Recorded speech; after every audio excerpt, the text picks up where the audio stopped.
This clip is sponsored by American Mobile. If you're a nurse interested in traveling, visit americanmobile.com to get started.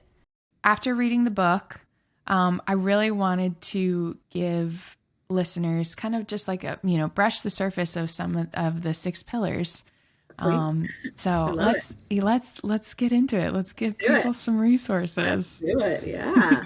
This is exciting. This is my favorite part, talking about this. Awesome. So do you feel like there's, and a couple of them, I was like, 100% I'm this one. And then it's like another one. I don't know if I use this at all. So go ahead and just run through the different types of resilience that we can utilize in our workplace. Yeah.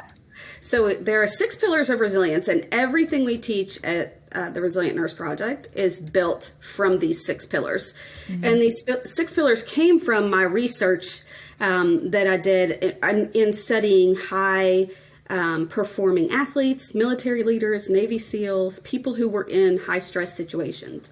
So the 6 pillars are active optimism, decisive action, intentional self-care, interpersonal support, moral compass, and relentless tenacity. And we can break those down a little bit, piece by piece, but those are the 6 that essentially what we teach is if you strengthen each one of these, then you have such a variety of tools and angles to attack a situation that no matter what the situation, your brain is going to choose the right tool. And when that tool starts to no longer be effective, you already have another one. And so you've got these 6 different forces essentially pushing you back to that equilibrium that we talked about, that sense of centeredness and feeling whole and well, that are always working together to build the best response to the situation that you're facing. Mm-hmm. Awesome. And what we find, so another thing we do in our group coaching is one of the first things we do is assess kind of score where you are with each of these. How strong are you in each, or not strong in each of these? And then we look at, okay, what's your strongest one? Let's start there. Let's celebrate that. Let's make sure we recognize what you do that makes you strong in that area so that you're aware of it as a tool. And then let's talk about the next one. Okay, let's see, how can we build that up?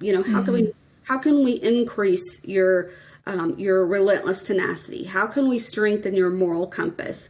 And so one by one, we go through each pillar and talk about where are you, on your level of ability to use that, the tools you have in that area, and what can we do to fill that gap? Yeah. Mine is definitely interpersonal support. I think that's probably the biggest one for me, because it's like when I have a stressful day, I go to my husband, I talk it out with other nurses, I vent to other people, I just get it out, and then, hopefully they're able to receive that, that information. So it's funny you say that, because this is one of the most interesting ones, because people often think that that's their strongest pillar, but it's really not. And here's why. Your tendency might be to go to your husband and talk to him. That is one of my tendencies. But my husband is a business professor. When I come to him and say, we had 2 kids who died today in a drowning, he does not have the tools to help me cope with that. He's not trained to deal with that. He is by now, because he's heard me talk about all this, but in general, he's not equipped to handle that type of trauma himself. So when I come and pour that onto him, I'm actually creating more trauma for him and creating this divide between us of misunderstanding, because I'm expecting something from him that he can't give me. That's so true. My husband's not medical either. He's in marketing. Yeah. So he's my husband's great at listening, and he'll give you a hug. Oh, you need a bath. I'll hide the kids, whatever.